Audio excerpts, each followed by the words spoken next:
பஸ்கா 3 அப்படிங்கிற அந்த தலைப்பில் இந்த நாளில் நாம் பஸ்காவை குறித்து நாம் சிந்திப்போம்.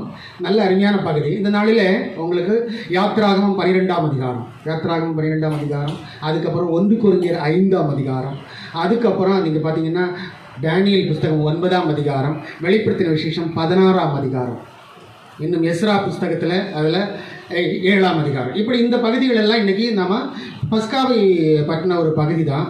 ஸோ பஸ்கா என்கிறது கர்த்தருடைய ஒரு திட்டம்.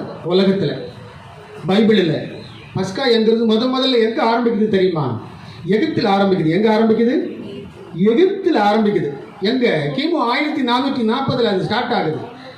கிமு 1440 பஸ்காவை கர்த்தர் அறிமுகப்படுத்துகிறார். அதுவும் இஸ்ரவேல் மக்களுக்கு என்ன செய்கிறார்? அறிமுகப்படுத்துகிறார். இந்த பஸ்கா எவ்வளோ தூரம் நீண்டு வந்துச்சு தெரியுமா?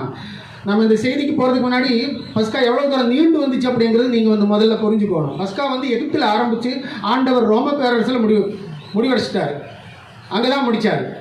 பார்த்தீங்களா? அப்படின்னா எப்படி எகிப்திலிருந்து ஆரம்பித்து 40 வயது 40 வருட அவங்களுடைய பிரயாணம், வனாந்திர பிரயாணம் முடிஞ்சதுக்கப்புறம் நியாயாதிபதிகளுடைய காலம் முடிஞ்சதுக்கப்புறம் ராஜாக்களுடைய காலம் முடிஞ்சதுக்கப்புறம் இயேசு கிறிஸ்துவனுடைய வருகை, அதுக்கப்புறம் அந்த ரோம பேரரசு அது நிற்குது. இன்னும் நீங்கள் இன்னொரு விஷயம் சொல்ல போனோம்னா, இந்த இடைப்பட்ட காலங்களில் அந்த எகிப்திலிருந்து ரோம பேரரசு வரையிலும் அவங்க 2 தேவாலயங்களையும் கட்டினாங்க. ஓகேயா? முதலாம் தேவாலயம் கட்டப்பட்டது. அது நேபுகாத்நேச்சருடைய காலத்தில் இடிக்கப்பட்டது. மறுபடியும் பர்ஷியாவில் 70 வருடம் அடிமையாக போனார்கள். திரும்பவும் 2வது தேவாலயத்தை கட்டி அங்கேயும் பஸ்கா என்ன பண்ணார்கள்? கொண்டாடினார்கள். அது எஸ்ராவுடைய புஸ்தகத்தில் இருக்கும். அது ஓகேயா? பஸ்காவை கொண்டாடினார்கள். அதுக்கப்புறம் என்ன பண்ணுறாரு? 2வது கட்டின தேவாலயத்தில் இயேசு கிறிஸ்து வராரு. அப்போ ரோமர்களுடைய காலம். அப்போவும் பஸ்கா என்ன பண்ணுது? நடந்துட்டு இருந்துச்சு. கிபி 70 பஸ்கா என்ன செய்யப்பட்டது? நிறுத்தப்பட்டது. அதுதான் முதலாம் பஸ்கா. அப்போ எவ்வளவு காலம் நீண்டு வந்திருக்கு பாருங்கள். எகிப்திய பேரரசு முதல்ல ஜலப்பிரளயத்துக்கு அப்புறம் உலகத்தில் உண்டாகிற ஒரு பெரிய பேரரசு எகிப்திய பேரரசு. 2வது பேரரசு பெர்சிய பேரரசுக்கு அப்புறம் பெர்சியர்களை வீழ்த்தி பாபிலோனியர்கள் மேலே வருகிறார்கள். பாபிலோனிய பேரரசுக்கு அப்புறம் பாபிலோனியர்களை வீழ்த்தி கிரேக்க பேரரசு வருது. மகா அலெக்சாண்டர் அதில் வராரு. கிரேக்க பேரரசு முடிந்த பிறகு ரோம பேரரசு வருகிறது. ஓகேயா? இந்த 5 பேரரசுகளில் இந்த பஸ்கா பண்டிகை என்ன பண்ணுது? காலங்களில் இந்த பஸ்கா பண்டிகை நீண்டு கொண்டு ரோம பேரரசில் முடிவடைந்தது. அதுதான் பழைய ஏற்பாட்டு பஸ்கா. அல்லையா? சரி, இப்போ பஸ்கா என்று சொன்னால் என்ன அப்படி? பஸ்கா எதற்காக அவர்கள் கொண்டாடினார்கள்? பஸ்கா என்பது ஒரு விடுதலைக்காக. ஏன்னா மக்கள் எங்கே இருக்கிறாங்க? எகிப்தில் கிமு 1440 தோராயமையான கணக்கு தான் இது. கிமு 1440 எகிப்தில் மக்கள் அடிமைகளாக இருக்கிறார்கள்.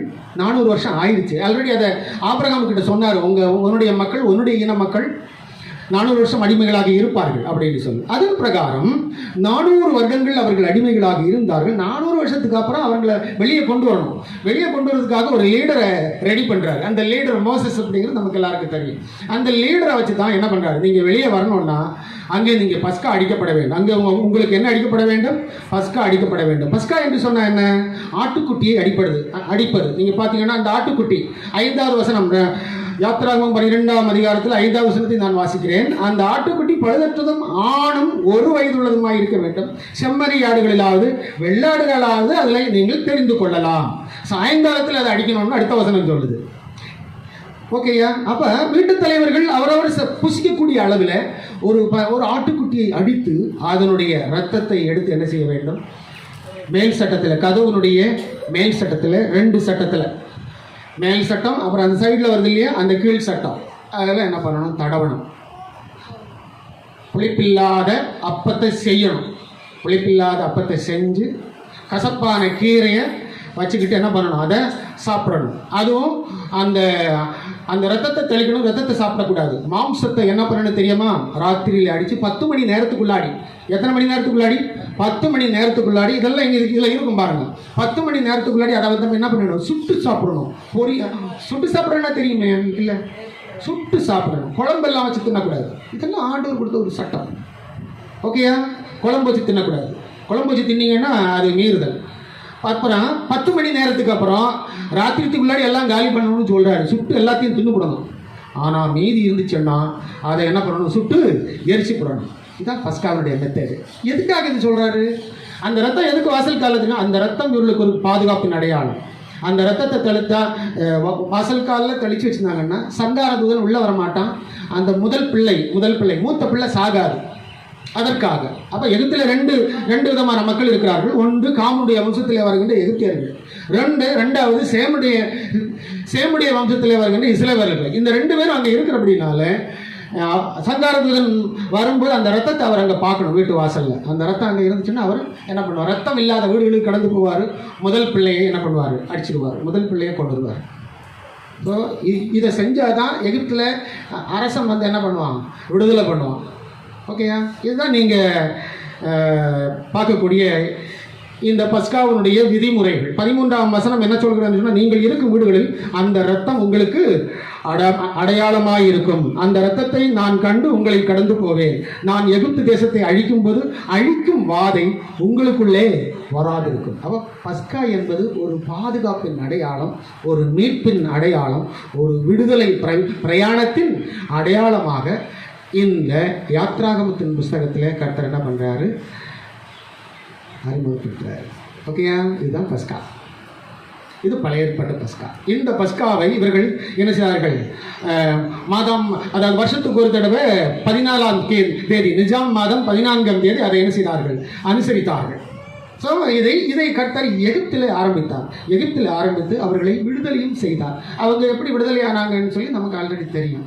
பார்வோனுடைய தலைச்சான் பிள்ளைகளை கர்த்தர் அடித்து அவர்களை விடுதலை செய்து செங்கடலை எல்லாம் பிளந்து அழகாக என்ன செய்கிறாரு? அதை வந்து என்ன பண்ணுறாரு? கொண்டு வராரு. இதை என்ன பண்ணணும்? பண்டிகை எனக்கு நீங்கள் ஆசிரிக்கணும்னு ஆண்டவரை கட்டளையிட்டு இருந்தார். 14ஆம் வசனத்தை நான் வாசிக்கிறேன் பாருங்க. அந்த நாள் உங்களுக்கு நினைவு கூறுதலால் நாளாய் இருக்கு கிடவது, அதை கர்த்தருக்கு பண்டிகையாக ஆசரிக்கிறது. பார்த்தீங்களா? பஸ்காங்கிறது பாஸ் ஓவர் அப்படின்னு ஆங்கிலத்தில் வரும். ஹீப்ரு வேர்டில் பெசக் அப்படின்னு வரும். மலையாளத்தில் அந்த பெசக்ங்கிற வேர்டு பெஷகான்னு மாறும். நாம் பஸ்கான்னு சொல்லுவோம், மலையாள பைபிளில் பெஷகா அப்படின்னு வரும். அது வந்து அப்படியே அந்த ஹீப்ரு வேர்டு அப்படியே மலையாளத்தில் உட்கார்ந்துருக்குது. டிரான்ஸ்லேஷனில் அது உட்கார்ந்துருக்குது. கடந்து செல்லுதல், விடுதலையாகி விடுதலை பெற்று பிரயாணித்தல் என்று அதனுடைய அர்த்தம். பஸ்கா என்று சொன்னால் அதுதான் அதனுடைய அர்த்தம். பார்த்தீங்களா? எகிப்தில் ஆரம்பித்து ஆண்டவர் அதை இஸ்ரவேலில் மக்களுக்கு அதை அவர்கள் தேவாலயம் கட்டின பொழுது, கூடாரங்களில் தங்கின பொழுது அன்லீவன் பிரெட் அப்படிங்கிற ஃபெஸ்டிவலையும் அவங்க கொண்டாடினாங்க. புளிப்பில்லாத அப்ப பண்டிகை அப்படின்றும் கொண்டாடினார்கள். பஸ்கா என்று சொல்லியும் அதனை என்ன செய்தார்கள்? அவர்கள் கொண்டாடி கர்த்தருக்கு ஆராதனை செய்தார்கள். இந்த பஸ்காவில் இருக்கிற திட்டங்களை நீங்கள் பார்த்தீங்கன்னா ரொம்ப ஆச்சரியமாக இருக்கும். அந்த கறியை சுட்டு தான் சாப்பிடணும். அடுத்தவன் சாப்பிடக்கூடாது. அடுத்தவன் என்ன பண்ணக்கூடாது? சாப்பிடக்கூடாது. அப்படி அடுத்தவன் அதை சாப்பிடணும்னா அவனுக்கு சுண்ணத்து பண்ணணும். பாருங்கள், 43ஆம் வசனம், அதே யாத்திராகமம் 12:43. மேலும் கர்த்தர் மோசேயையும் ஆரோரையும் நோக்கி, பஸ்காவின் நியமமாவது, பார்த்தீங்களா? பஸ்காவின் நியமமாவது, அந்த புத்திரன் ஒருவனும் அதை புசிக்க வேண்டாம். பணத்தினால் கொல்லப்பட்ட அடிமையானவன் எவனும் நீ அவனுக்கு விருத்த சேதனம் பண்ணின பின் அவன் அதை புசிக்கலாம் அப்படின்னு. அப்படின்னா ஆம்பளைவோ, அதாவது அடிமையாக அடுத்த வம்சத்திலிருந்து வந்தவங்களை நீங்கள் வேலைக்காரங்களாக வச்சுக்கிறீங்களா? நீங்கள் விலை கொடுத்து வாங்கி வேலைக்காரங்களாக வச்சுக்கிறாங்கன்னா அவங்களும் அதை புசிக்கலாம். ஆனால் முதல்ல அவனுக்கு என்ன பண்ணணும்? சுண்ணத்து செய்ய வேண்டும், விருத்த சேதனம் பண்ணப்பட வேண்டும். ஓகே, விருத்த சேதனம் பண்ண பின்பு தான் அவன் அதை புசிக்கலாம். ஓகே, பஸ்காவுடைய நியமத்தை பார்த்தீங்களா? ஓகே, இப்போ அதை முஸ்லீம்கள் செய்கிறாங்க, பார்த்துக்கலாம். ஓகேயா? ஸோ பஸ்கா, பழைய ஏற்பாட்டு பஸ்கா இந்த அளவு அது எகிப்தில் ஆரம்பித்து ரோம பேரரசில் நின்று அந்த 2ஆம் தேவாலயம் என்னைக்கு இடிக்கப்பட்டதோ, கிபி 70 தீர்த்துராயனால் 2ஆம் தேவாலயம் இடிக்கப்பட்டது. இடிக்கப்பட்டதுக்கு அப்புறம் அந்த தேவாலயம் இடிஞ்சதோட பஸ்காவும் என்ன பண்ணிச்சுது? நின்றுச்சுது. பஸ்கா அங்கே முடிவு பெற்றது. பழைய ஏற்பாட்டு பஸ்கா. ஓகேங்களா? ஸோ பஸ்காவில் இருக்கிறது விஷயம் என்ன? ஒரு மீட்பு அதில் இருக்கிறது, ஒரு விடுதலை அதில் இருக்கிறது, ஒரு பிரயாணம் அதில் இருக்கிறது. ஓகேயா? மீட்பு, விடுதலை, பிரயாணம் என்கிற இந்த 3 விஷயங்களை நீங்கள் பஸ்காவில் பார்க்க முடியும். பஸ்காவை புசிப்பதற்கு கூட ஒரு நியமம் அங்கே இருக்கிறது. ஒரு வயதுள்ள ஆட்டுக்குட்டியாக இருக்கணும். அது நல்ல சுத்தமானதாக இருக்க வேண்டும். இப்படிப்பட்ட நியமங்களை வைத்துத்தான் பஸ்காவை கர்த்தர் என்ன செய்தார்? புசிக்க பண்ணினார்.